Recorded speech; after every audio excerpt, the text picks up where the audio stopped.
President John F. Kennedy.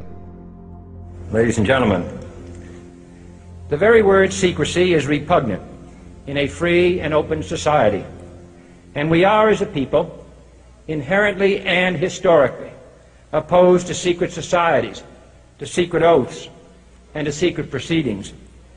We decided long ago that the dangers of excessive and unwarranted concealment of pertinent facts far outweighed the dangers which are cited to justify it.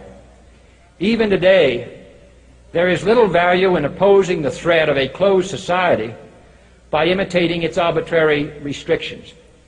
Even today, there is little value in ensuring the survival of our nation if our traditions do not survive with it. And there is very grave danger that an announced need for increased security will be seized upon by those anxious to expand its meaning to the very limits of official censorship and concealment. That I do not intend to permit to the extent that it's in my control. And no official of my administration, whether his rank is high or low, civilian or military, should interpret my words here tonight as an excuse to censor the news, to stifle dissent, to cover up our mistakes, or to withhold from the press and the public the facts they deserve to know.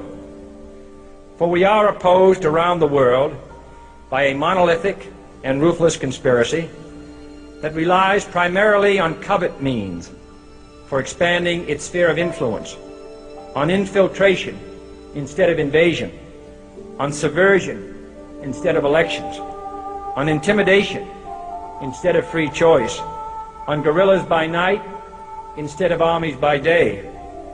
It is a system which has conscripted vast human and material resources into the building of a tightly knit, highly efficient machine that combines military, diplomatic, intelligence, economic, scientific, and political operations.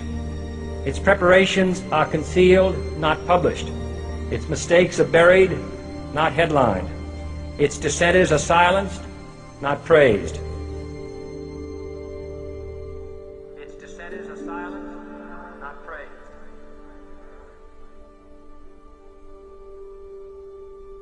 Its dissenters are silenced, not praised. Its dissenters are silenced, not praised. Its dissenters are silenced, not praised. Its dissenters are silenced, not praised. No expenditure is questioned, no rumor is printed, no secret is revealed. No president should fear public scrutiny of his program, for from that scrutiny comes understanding, and from that understanding comes support or opposition, and both are necessary. I am not asking your newspapers to support an administration, but I am asking your help in the tremendous task of informing and alerting the American people. For I have complete confidence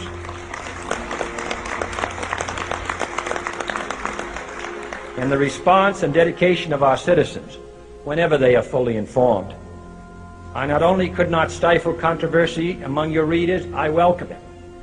This administration intends to be candid about its errors, for as a wise man once said, an error doesn't become a mistake until you refuse to correct it.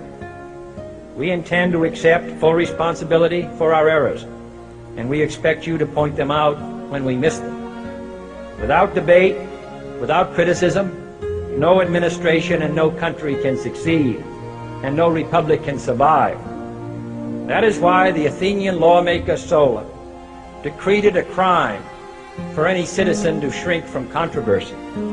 And that is why our press was protected by the First Amendment, the only business in America specifically protected by the Constitution, not primarily to amuse and entertain, not to emphasize the trivial and the sentimental, not to simply give the public what it wants, but to inform, to arouse, to reflect, to state our dangers and our opportunities, to indicate our crises and our choices, to lead, mold, educate, and sometimes even anger public opinion. This means greater coverage and analysis of international news, for it is no longer far away and foreign, but close at hand and local.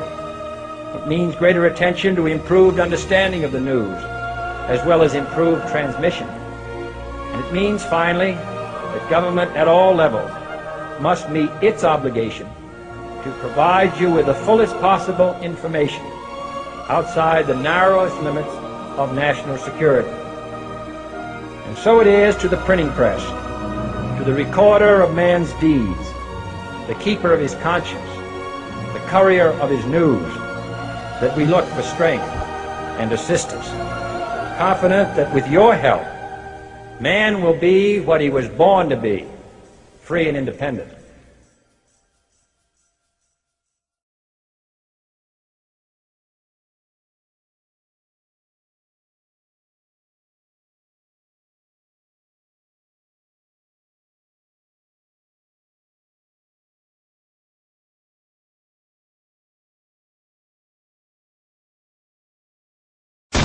What you say? That you only meant well, well, 'cause you did. What you say? That it's all for the best, 'cause it is. What you say?